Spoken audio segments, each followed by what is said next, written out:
Ojalá, ilusión compartida, deseo vivo, esperanza que convoca voluntades. Mejor aún, compromiso, asumir ideas, desafíos y ayudar a pensar. Ojalá también es tarea nuestra y suya, convertir ilusión en realidad de bienestar. Con ustedes, despuntando el día, ojalá. La posible extensión del cólera en el país a través de la contaminación de nuestros ríos, arroyos, lagunas, cañadas y canales para el riego agrícola debe constituir una preocupación real y traducirse en aplicación de medidas reales para evitarlo. Gilberto Reynoso, ingeniero y experto dominicano en aguas, alerta y explica, y esta noche les damos la bienvenida a Ojalá. Pues claro que sí, le damos la bienvenida aquí por segunda vez al ingeniero Gilberto Reynoso, que es una autoridad en aguas en la República Dominicana. Entre los que más saben de agua en la República Dominicana, búsquelo, él está entre ellos. Y no son muchos, dicho sea de paso, no creo que sean muchos. Y bueno, bienvenido a Ojalá, Gilberto, en este día de Juan Pablo Duarte, que es muy propicio para hablar sobre estos retos que tiene la República Dominicana y la isla entera por delante en lo que se refiere a manejo del recurso agua, recurso hídrico, como dicen ustedes los técnicos, recurso sin el cual no hay nada que hacer. Como tú dices en una diapositiva que vamos a ver ahí, la vida es agua y el agua es la vida. Entonces, bueno, aquí tenemos a Gilberto a propósito del agua, situación actual y retos de futuro, que es como tú has llamado esta presentación que has hecho para Ojalá, ¿no? Sí, bueno, primero darle las gracias a ustedes dos y a Roberto por hacerme el honor de estar en este prestigioso programa que es a diario, siempre lo vemos, la gente lo comenta muy favorablemente, y sobre todo porque me invitan a hablar de un tema que para mí y para muchos dominicanos es fundamental, porque es la esencia de la vida misma, que es el agua. Sí, cuando hablamos de agua, hablamos de la vida. Hablamos de la vida, del origen y del sostenimiento de la vida. Ahí está, Gilberto, el agua y la vida. Dice que el agua ha sido el factor que creó en el planeta las condiciones para la vida y es directa e indirectamente el sustento de todas las formas de vida. El agua es vida y es el recurso único y primigenio. Sí, eso es así, porque si examinamos un poco el origen de la vida, nos damos cuenta de lo siguiente, que en el planeta Tierra primitivo existían tres elementos fundamentales, que era agua, radiación solar y unas moléculas complejas de carbono que son esenciales para la formación de la vida. Pero se necesitaba, para que hubiese vida, de otro elemento, que era la combinación de gases, donde el oxígeno componía la parte esencial. Entonces, la radiación solar, actuando sobre el agua, evaporó el agua, ¿no? Y esa evaporación, sometida por millones y millones de años a la acción de los rayos ultravioleta provenientes de la radiación solar, desdobló el oxígeno en un elemento que es el ozono. Y el ozono entonces creó esta capa protectora del globo terráqueo. Y bajo esta capa protectora entonces aparecieron nuevas moléculas más complejas de hidratos de carbono, que son las proteínas. A partir de ahí quedó definida la vida. Ahí comenzó a formarse ya seres humanos complejos, la evolución quedó abierta a partir de ahí. Por eso el agua es la que define el origen de la vida. Gilberto, eso es como tú has dicho, ese origen de la vida que tiene que ver con las proteínas. Sabemos que el cuerpo, el 75% de su peso y su composición es agua. de manera que el 25% restante se reparte en grasas y proteínas. Lo que revela inmediatamente el papel que tiene el agua en la vida, como tú has dicho en esa imagen que presentamos anteriormente. Si primigeniamente las cosas fueron así, ya hoy un poco más actualizado, ¿cómo tú ves ese proceso que tú describías de origen, con capa de ozono, evaporación? ¿Qué está pasando hoy en el mundo? Bueno, precisamente yo creo que la ofensa de nosotros los humanos a la naturaleza viene alterando ese ciclo natural prodigioso, sobre todo en el caso del agua, el ciclo hidrológico, que es el fenómeno o el cambio de energía más compleja y más bello que tiene la naturaleza. Si todo el agua se va transformando y no se altera su cantidad. Pero nosotros con nuestro accionar, nosotros los humanos, sí estamos alterando el ciclo hidrológico a través de alterar la calidad de las aguas. Entonces por eso estos cambios que hoy se habla con tanta frecuencia de los cambios climáticos, que los ciclones son más intensos, que las sequías son más prolongadas, esto es producto de esas intervenciones. Y República Dominicana, una isla pequeña flotando entre el Atlántico y el Caribe, sentimos con mayor rigurosidad estos cambios. Por eso podemos ver, como aparece en uno de los cuadros acá, en el balance de agua regional. En el balance de agua regional. Si le echamos una mirada rápida a lo que pasa en nuestras regiones, agrupadas así, no regiones grandes, por ejemplo en el Yaque del Sur, que es la primera que aparece, la cantidad de agua que hay en la cuenca global. La cuenca es todo el espacio donde llueve y que finalmente terminan esas aguas o se infiltran o terminan en el río Yaque del Sur. Si vemos el cuadro nos damos cuenta que hay una cantidad de agua, una oferta natural de agua de unos 4.268 millones, pero tenemos una demanda, un uso en la actualidad de unos 3.671 millones, es decir, estamos ya utilizando el 86% de la cantidad de agua. De esa cuenca. De esa cuenca. Cuando un país utiliza más del 40% de sus aguas que le ofrece la naturaleza, entra en lo que se llama una etapa de crisis, una estrés por los recursos hídricos. Entonces vemos que el Yaque del Sur, igual que el Yaque del Norte, igual que el río Nizao, el río Mao y muchos de los principales ríos dominicanos ya presentan un uso más allá de ese 40%. Es decir, y tenemos el Yaque del Norte, Gilberto, dice que un tiene 66%. Una oferta de 4.210 millones de metros cúbicos. Y se está utilizando en la actualidad 2.797 millones. Es decir, estamos utilizando alrededor del 66% del agua disponible en la cuenca. Pero esa es... Y son las dos cuencas principales. Las dos cuencas principales del territorio nacional. De ella depende una población grande del territorio. En el Cibao, desde La Vega, desde Constanza, Jarabacoa, La Vega, Santiago, Valverde Mao, la línea completa depende del Yaque del Norte. Y en el Yaque del Sur, desde San Juan, Azua, Barahona, Bauruco, Independencia, todo depende del Yaque del Sur. Y el Nizao también, que tiene el Nizao es una pieza estratégica, porque el Nizao le da agua a Santo Domingo. Si el río Nizao, por circunstancia cualquiera, llegara a reducirse su disponibilidad de agua, tendría un impacto muy fuerte sobre el abastecimiento de agua a Santo Domingo. Vamos a seguir viendo la diapositiva, no la anterior, la que teníamos antes, por favor, porque quiero que veamos a todas las regiones que tú tienes ahí, ¿no? Está la región Yuna.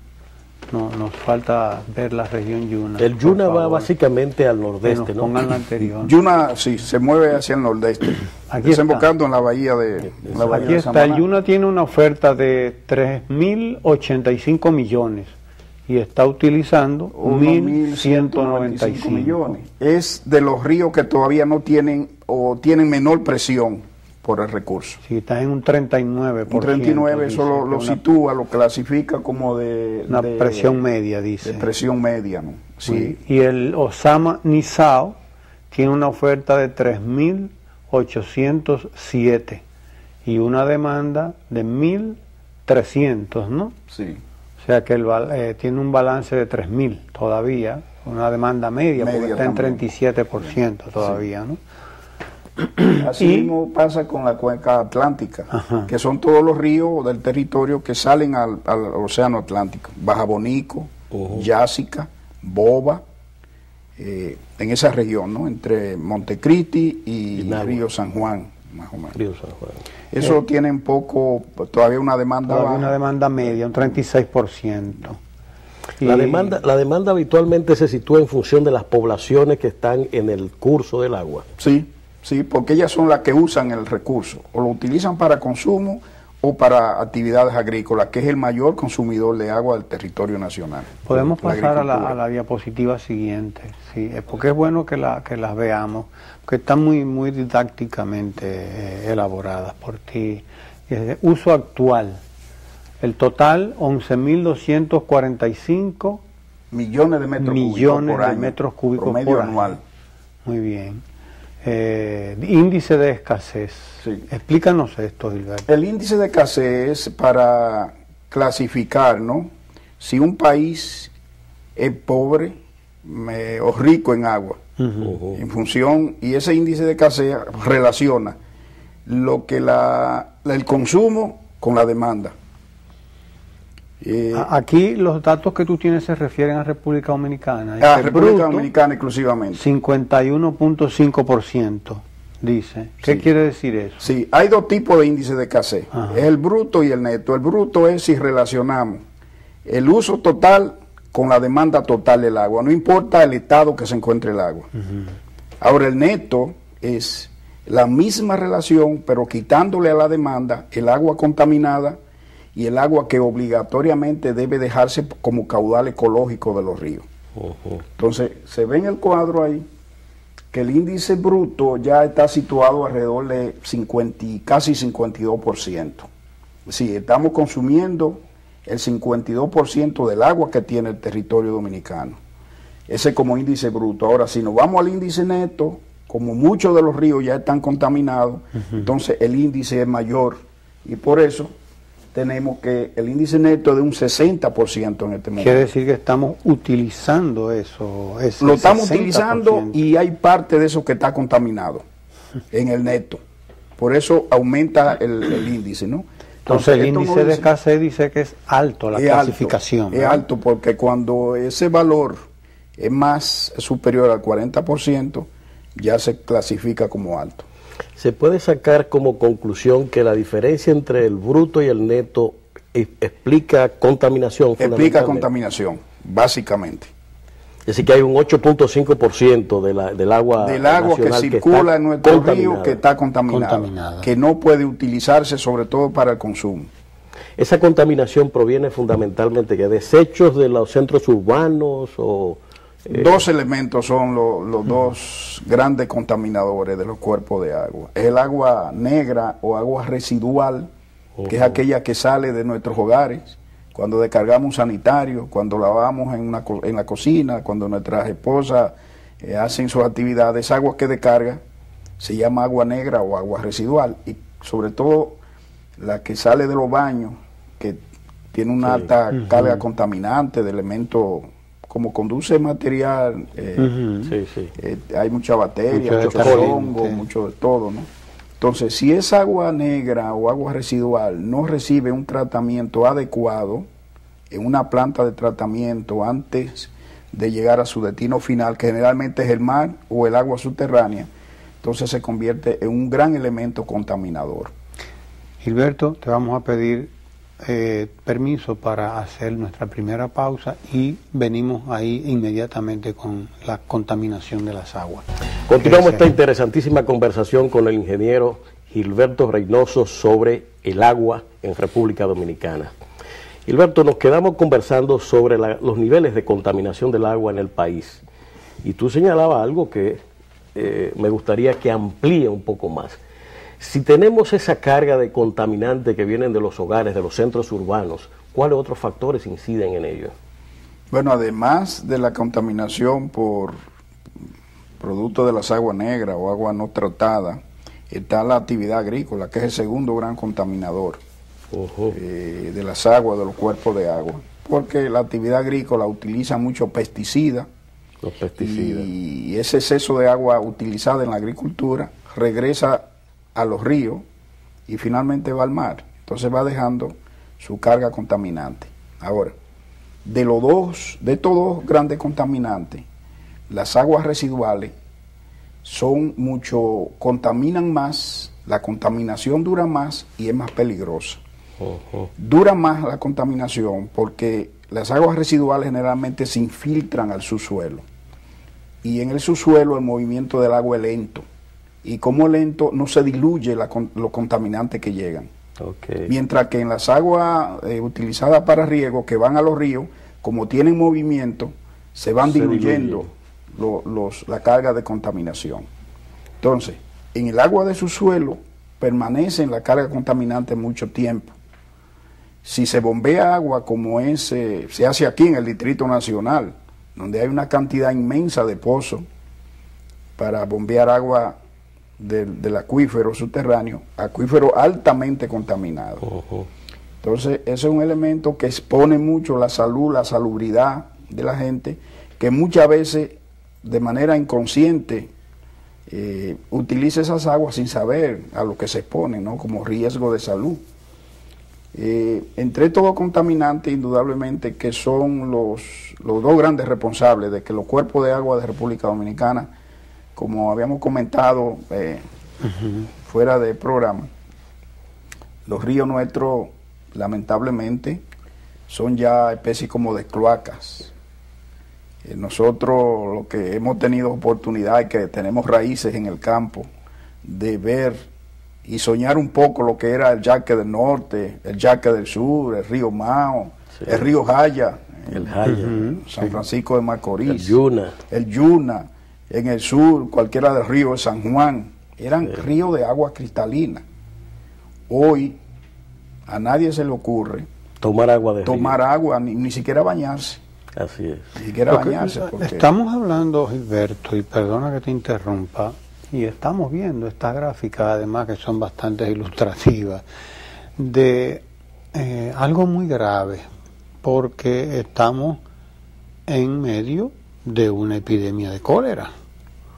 Entonces es obvio que hay una amenaza gravitando a propósito de esto que tú estás diciendo del agua.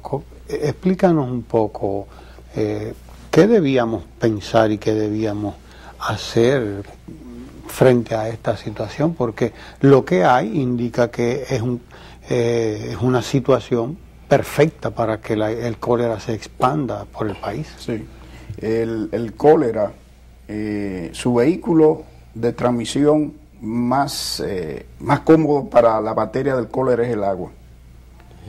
Todas las epidemias de cólera que se han dado en todos los países del mundo son producto del agua. La de Haití ahora, que lamentablemente afecta a Haití, nos está afectando ya en menor grado a nosotros, comenzó con un problema de contaminación de un cuerpo de agua en el centro de Haití, muy próximo a la frontera dominicana.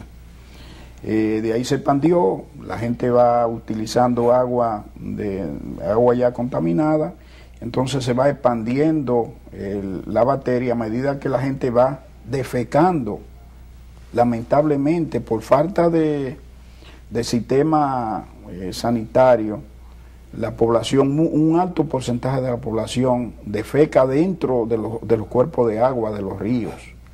Entonces se expone mucho. En el caso nuestro de República Dominicana, yo planteaba en un artículo que escribí hace poco que había que tener mucho cuidado con los ríos y con los canales de riego, porque los canales de riego también lo usan como balnearios. Son balnearios de la gente, hacen sus necesidades también. Entonces más abajo lo utilizan para consumo. muchos de los acueductos nuestros salen de canales de riego.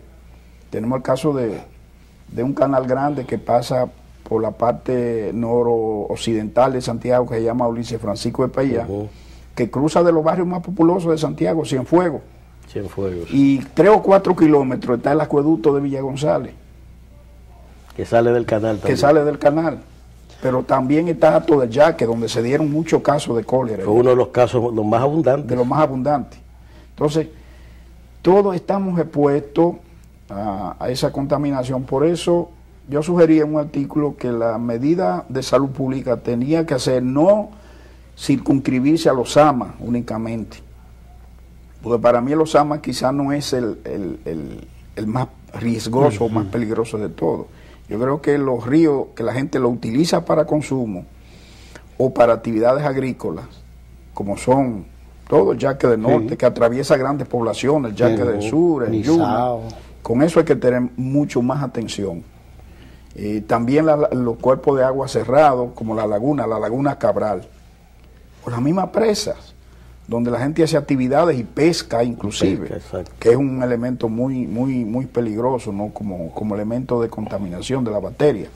Entonces, todos estos cuerpos de agua hay que tomar medidas estrictas. Yo creo que ahí el secretario de Salud, que creo que ha hecho personalmente creo que ha hecho un buen trabajo, pero yo me gustaría ver como dominicano preocupado por el tema, que sean más rígidos con las medidas que toman con los cuerpos de agua. Porque tenemos Higüey y el río Duey altamente contaminados con materia fecal. El río Iguamo, San Pedro de Macorís, donde nacen o salen parte de las aguas que consume San Pedro de Macorís. Es muy contaminado desde Atomayor. Cogemos el Nizao también. Todos los cuerpos de agua nuestros reciben cargas contaminantes de desechos humanos muy altos. ¿Y cuál es la medida a tomar para...? Las medidas a tomar debe ser primero un monitoreo muy continuo de cada cuerpo de agua, detectar posibilidades, ¿no?, de bacterias. Habría que hacer análisis del agua permanentemente. Son análisis sencillos y que se hacen con mucha rapidez. Segundo, en los más contaminados, evitar el baño de la gente. Que la gente siempre tiene su protesta, pero es protegiendo de su salud, claro, ¿no? Sí. Entonces hay que evitar eso. Aumentar las medidas de purificación de agua, de clorinar el agua las medidas higiénicas son fundamentales. Las medidas tienen que ser como de tipo integral, no una sola, sino el conjunto, para evitar que estos cuerpos de agua se puedan contaminar, que puedan ser utilizados. Y una medida esencial es crear en la ciudadanía la conciencia de que los ríos, los arroyos, las cañadas, las lagunas, las presas, no son para defecar o tirar basura, desechos sólidos. Los cuerpos del agua hay que respetarla, porque el agua fue la que nos dio la vida y tenemos que respetarla. En la zona rural se acostumbra con mucha frecuencia lo que llamamos hacer sus necesidades dentro de los ríos. Entonces, un programa de construcción de letrinas sería un elemento fundamental para evitar, primero, propiciar que los desechos humanos no fluyan de manera superficial, sino que vayan a un sitio, porque ahí el suelo hace su trabajo de dilución, y cuando el agua llega al río o al cuerpo de agua que lo recibe, ya está en mejor condición de calidad. Pero Gilberto, hay una cosa que me llama la atención. ¿Qué nivel de, por ejemplo, de tratamiento de desechos de aguas negras tenemos en el país? Y, por ejemplo, un centro urbano como el de Santo Domingo, que no tiene un sistema de drenaje y de tratamiento de agua adecuado, sino que se están usando pozos, como tú decías, estamos expuestos a una contaminación de las aguas enorme. No es la inversión en sistemas de tratamiento de agua, por tanto, una de las formas de evitar esa contaminación de los acuíferos. Exactamente. Yo comentaba con un médico epidemiólogo del Robert Reed, que él me decía, antes de aparecer el problema de cólera en Haití, que me decía él que de cada 100 niños que ingresan al Robert Reed, alrededor de 60 o 70 son por enfermedades atribuidas al agua. Al agua. Sí. Entonces, haciendo un cálculo sencillo, nos dimos cuenta que por cada 100 pesos dejados de invertir en tratamiento de agua, el gobierno tiene que invertir, luego que ingresan a los hospitales, eso se multiplica por 5 y por 6. Por cada 100 pesos, luego que entra al hospital, 600, tiene, o 600 pesos sube el gasto. Entonces, es preferible que los gobiernos se sensibilicen y que cuando se hace un acueducto debe acompañarse de una planta de tratamiento, porque generalmente en el país hacemos el acueducto, iniciamos la planta de tratamiento, pero nunca se termina. Y hoy, así a manera general, encontramos que apenas entre un 10 y un 15% del total de las aguas negras recibe un tratamiento adecuado. El resto o descarga a los litorales costeros o es infiltrada en el subsuelo. Entonces, si República Dominicana vive por un lado del turismo y estamos descargando, contaminando los litorales de Higüey, San Pedro de Macorís, La Romana, Boca Chica, Juan Dolio, Santo Domingo, Asua, Samaná, Barahona, le damos la vuelta por la parte norte, tenemos Montecristi, tenemos Puerto Plata, tenemos a Nagua y nos vamos a Samaná. Si estamos matando la gallina del huevo de oro, pues estamos contaminando nuestros litorales por falta de invertir en plantas de tratamiento, entonces estamos matando la gallina de los huevos de oro. Los gobiernos tienen que sensibilizarse y tiene que haber voluntad política para eso. ¿Por qué no se hacen las plantas de tratamiento? La gente pregunta. Esa pregunta, Gilberto, te vamos a pedir que la veamos en el próximo segmento, porque ahora tenemos que hacer el corte. ¿De acuerdo? Quédese ahí con esa misma pregunta precisamente. ¿Por qué no invertimos en plantas de tratamiento en un país donde entre el 10 y el 15% de las aguas solamente son tratadas? Son tratadas adecuadamente. Hay un 90 a un 85% que no tiene tratamiento, y eso es una desgracia. ¿Por qué no se invierte en plantas de tratamiento? Los gobiernos sencillamente no invierten porque las plantas de tratamiento son obras, primero que la inauguración no produce el impacto político en la gente, ¿no? Inaugurar una planta de tratamiento, la gente generalmente no sabe qué es. No sabe qué es eso. Bueno, ahí van a tratar agua que sale de los sanitarios y ese tipo de cosas, y no le pone la atención adecuada. Entonces, por eso los gobiernos no invierten. No le gusta enterrar el dinero, como dicen la gente en la calle, ¿no?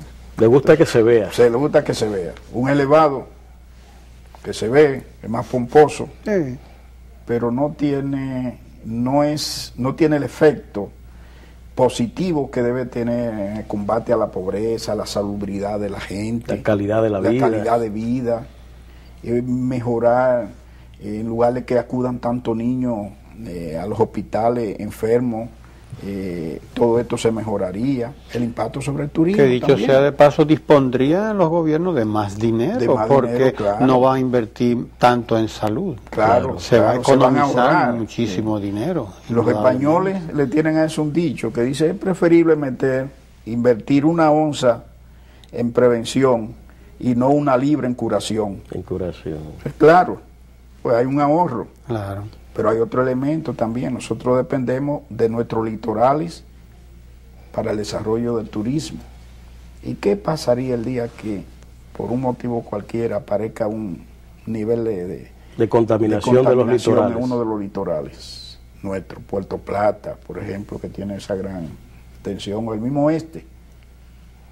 Punta Cana, digamos. Punta Cana o Bávaro, que no tienen plantas de tratamientos individuales en los hoteles. Que veamos rápidamente, Gilberto, las diapositivas que tú habías preparado, que nos quedamos viendo, la última que vimos, tenía unas conclusiones que tú habías elaborado sobre este problema de qué hacer con el agua, porque estamos haciendo un uso fuerte de ella, y sin embargo nos estamos descuidando en lo que significa cuidar ese recurso. Pues, que nos pongan por favor las diapositivas, aquí está, índice de pobreza de agua. El agua vista como recurso y como servicio, dice, tiene un valor de 43. Explícanos esto, por favor. Sí, el índice de pobreza se utiliza para ver cómo los diferentes conceptos relacionados al agua son utilizados por los países y por la población. Por ejemplo, si hay un uso adecuado, si la calidad es adecuada, si los programas de intervención de los gobiernos son adecuados, eso se le da un valor. A cada punto de esto, por ejemplo, la calidad, se le da un valor máximo de 20 y uno mínimo de 0. El nuestro tiene un valor de 43, dice aquí. Cuando sumamos la totalidad, debiera ser lo óptimo, debiera ser 100. Y nosotros apenas llegamos al 43. 43 de 100. De 100. Eso significa que tenemos una pobreza de agua, porque los diferentes aspectos del agua lo estamos subutilizando, lo estamos muy contaminando. Entonces, por eso la pobreza de agua de 43. Hay un dato Pero aquí. esto es mucho más, el dato que viene, creo que era el que te iba a referir. Sí, sí. Si hacemos esa proyección a los próximos 15 años, nos daremos cuenta de lo siguiente que está en el cuadro, que el índice de pobreza andará en un 73%. Pasaríamos del actual de 43 a un 73%. Y eso nos clasificaría como país con una crisis permanente de agua. Una crisis que envuelve ya sentido de económico, de salud, de limitaciones para combatir las pobrezas. Para el sistema productivo. Para el sistema productivo en sentido general. Pero entonces, hay que aquí ponerle dice mucha índice atención. de escasez. Índice de escasez.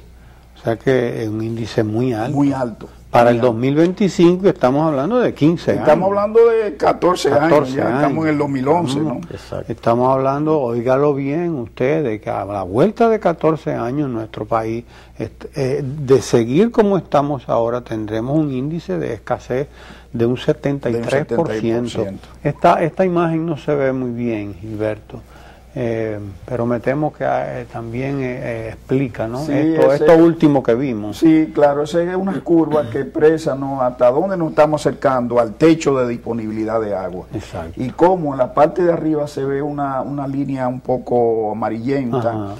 cómo va declinando esa línea producto de la contaminación. Entonces, por un lado está creciendo la demanda y por otro lado, producto de la contaminación, está reduciéndose la disponibilidad. La disponibilidad. Es decir, tenemos un acercamiento peligroso. Por eso es que se hace tan urgente que este país, bendito de Dios, de todos nosotros, llegue un gobernante con la visión de conservar y utilizar este recurso que es vital para el desarrollo de República Dominicana y los dominicanos, que todos los dominicanos tengamos acceso al agua segura y limpia, que haya conciencia entre los dominicanos, que no contamine, pues es un problema colectivo también. Sí, un problema de educación. De educación. También. Yo quiero ver las siguientes diapositivas. Origen de la crisis de agua. Crisis de gobernabilidad, Sí. crecimiento de la población y aumento de la demanda, eso que tú acabas de decir, Gilberto, contaminación del recurso agua y el cambio climático. Sí, o sea, esos están coincidiendo una son los serie 4 de elementos que han fenómenos, ¿no? generado la crisis. Cuando hablamos de gobernabilidad, hablamos de que el recurso, en el uso del recurso, debiéramos intervenir todo, el Estado y todas las instituciones, y la sociedad civil también, porque es un compromiso de todos. Entre todos tenemos que hacerle recurso a agua, un recurso sano, disponible, y que se use racionalmente. y que se use con racionalidad. Sí, porque eso es fundamental. A mí me llama la atención poderosamente, por ejemplo, el que aquí en la capital y ya en los pueblos, donde quiera se instala un lavadero de carros. tomado del sistema de distribución del acueducto. Del acueducto. Ya tratada. Ya Entonces, tratada, estamos tomando agua potable que le tirar sale para a cada botársela. dominicano, a todos nosotros que pagamos impuestos.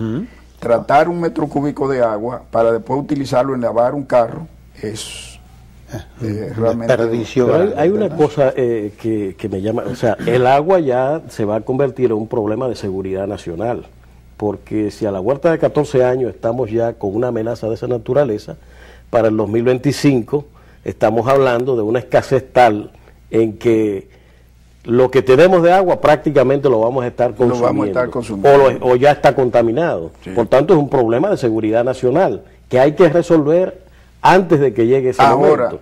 Ahora. Y yo quiero volver entonces a un dato que tú dabas anteriormente, Gilberto, que tiene que ver con el área donde más se malgasta este líquido, que es en la agricultura, según tú decías. Sí. Eso no implica grandes inversiones en tecnología para cambiar ese uso excesivo de agua. Que va, yo creo que más, como señalaban, es más educación que inversión en tecnología. Educar al agricultor o al usuario de los sistemas de riego. Por ejemplo, en el arroz se gasta una cantidad de agua extraordinaria. Una libra de arroz en blanco se utilizan alrededor de 4.000 a 5.000 litros de agua para producir una libra de arroz en blanco, cuando debiera producirse con 1.000 o 2.000 litros. Entonces es más de educación de los productores. Pero ¿dónde que está el problema del productor? O sea, ¿encharca demasiado el agua? ¿Dónde que está el detalle de eso? Bueno, en el caso de los arroceros nuestros, que es el mayor consumidor de agua en los sistemas de riego, de manera como ya de tradición, el arrocero, el productor de arroz dominicano, en cualquier sitio de la línea noroeste, en el Bajo Yuna, piensa o cree que mientras más agua utiliza, mayor son los rendimientos, cuando es todo lo contrario. Pero ya eso es como una especie de una tradición. Entonces, por un lado, las instituciones que tienen que ver con el tema no hacen los esfuerzos necesarios para cambiar una asistencia técnica para capacitar al productor. En eso debiera estar la Secretaría de Estado de Agricultura y el Instituto Nacional de Recursos Hidráulicos, porque en riego se consume el 85% de los recursos de agua de República Dominicana. En riego. En riego. Entonces, pero entonces estamos hablando de que esa amenaza para el 2025, el principal responsable tiene que ver con la agricultura. Sí, ese es el principal responsable, el gran consumidor. No es el consumo humano propiamente dicho. No es el consumo humano propiamente dicho. Es la agricultura como usuario de los sistemas de riego. Lo cual no quiere decir que los ciudadanos también no pongamos de nuestra parte en cuanto al conjunto, uso. Porque yo pienso que ya a esta altura que estamos ya como en la primera, en el primer peldaño, o en el segundo o en el tercer peldaño de la crisis, ya es un problema de todos. Todos los ciudadanos tienen que estar conscientes de que tenemos que hacer un esfuerzo para conservar el recurso. Esto no quiere decir que, por ejemplo, el caso del agua Santo Domingo, hay campañas que son muy buenas. Decir, bueno, cuando usted se cepilla, cuando se estén abonando, cierra el grifo. Pero ya eso no resuelve el problema. Hemos caminado en la crisis que ya eso no resuelve el problema.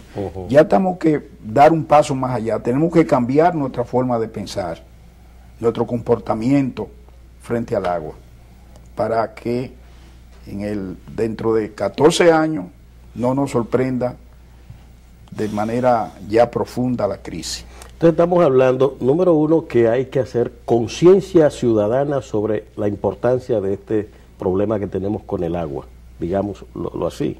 En segundo lugar, el problema de manejo de las aguas negras, que tienen que ver con un 8.5 hoy día de la contaminación de esas aguas, según lo que tú nos has expresado.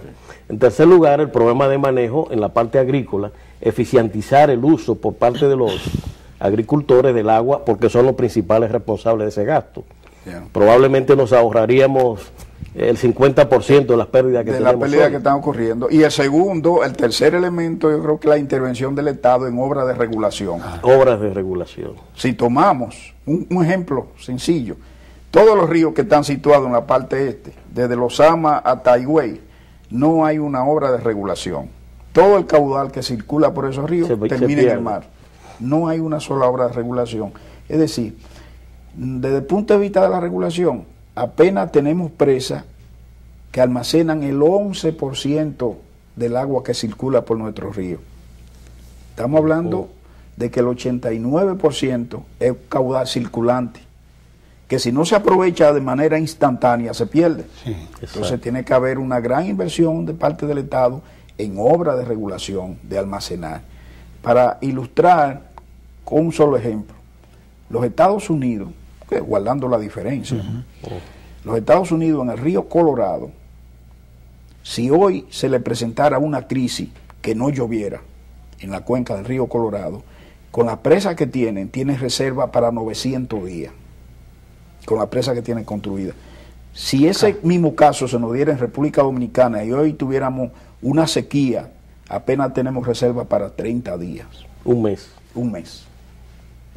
O sea que la situación es grave. Es grave. Entonces tiene que haber motivación, tiene que haber decisión política de arriba, de los ciudadanos del medio y de todo el mundo en conjunto, pero el Estado, los gobernantes, las cabezas, los que reciben el impuesto de lo que nosotros pagamos, tienen que tomar la delantera en esto.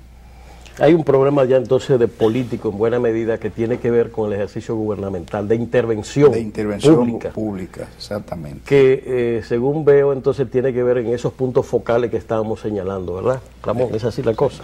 Claro que sí. Bueno, nos quedaba alguna diapositiva, tengo entendido. Me gustaría que la pusiéramos si es que queda alguna. O no nos queda tiempo al parecer.